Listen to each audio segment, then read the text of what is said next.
Hello all, my name is Sachin. I'm a professional wildlife photographer and I've been shooting with Canon for the last 18 years.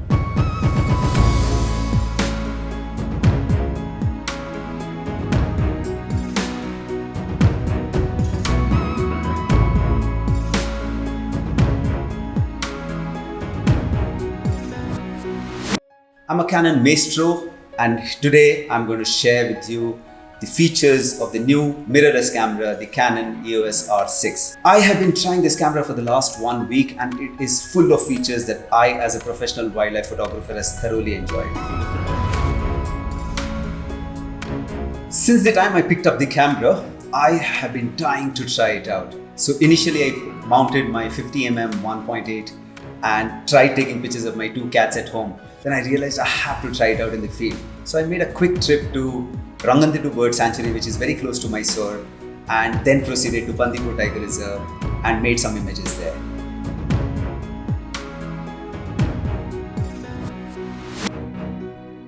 So guys, here is the R6. This is what I had fun with for the last 1 week. It has a beautiful flip out tilting screen. It has dual card slots which allows you for great image management. The weather sealing is good. It's quite durable because I tried this when it was raining. Fair amount of drizzle, it held out well. But these are not the greatest features. Let me tell you more about the features that I am very thrilled about. So one of the key things that I really was looking forward to try in this camera was the focusing system. Now it has an enhanced focusing system which works brilliantly in very low light condition. But the key for me was the animal eye focus. It is just incredible how it picks up the eye of the animal irrespective of the shape, size or the distance. I tried it on multiple subjects and I realized it's just incredible how it picks up the focus. All you have to do is ensure that you keep the animal eye focus tracking on and just move the camera and ensure that the subject is in the frame and it will pick up the focus irrespective of what, which is no less than magic to me.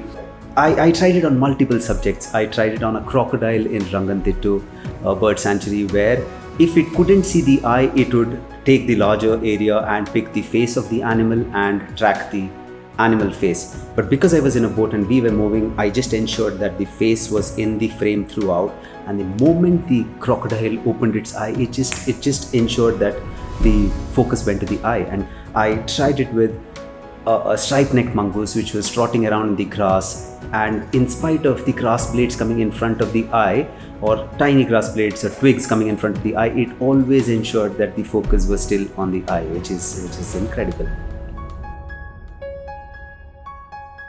So one of the amazing features that Canon has added in this camera is the in-body image stabilization, which is also called IBIS.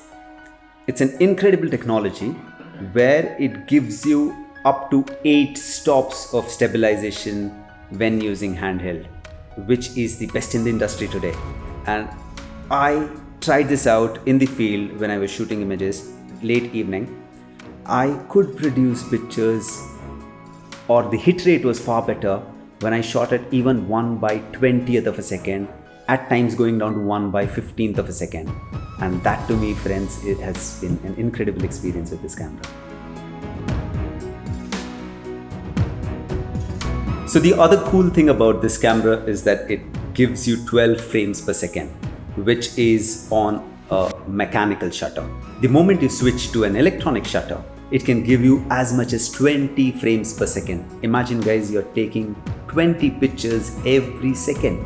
So a motion of say a bird taking a flight or a predator chasing a prey, you have far better chances of freezing the moment that you want to with that kind of flexibility. And because it's a mirrorless camera, the shutter sound is really silent. So it's super fun to play with this.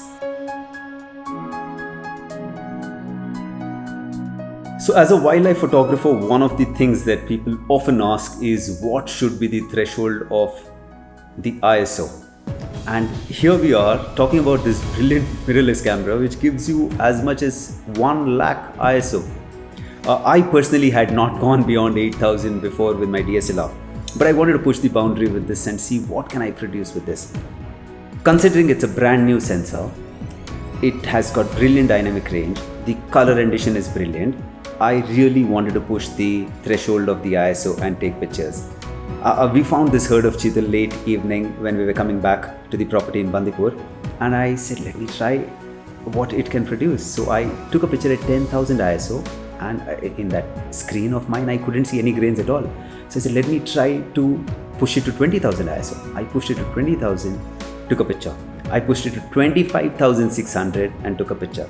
Guys, we are talking about low light, focusing was bang on, and when I brought it to the computer and had a look at it, there are very, very usable images that you can produce at high ISO. There is very less color noise levels in these pictures, and it is super fun to play with high ISO with these cameras. So one of the things that I enjoy doing in the field is take videos. I have been doing this for some time now, where I take some video footages after I'm done with my photography, take short clips, put them together, make a lovely montage out of it. Now what Canon has done is not only can you make some brilliant 4K videos in this camera, it also gives you the flexibility to shoot full HD at 120 FPS, which gives you some super cool slow motion footages. Now I am a very big fan of slow-mo videos. You can actually slow down everything that's happening in front of you. So I did try out this camera and test it out in the field, and here are some of the footages that I shot with this.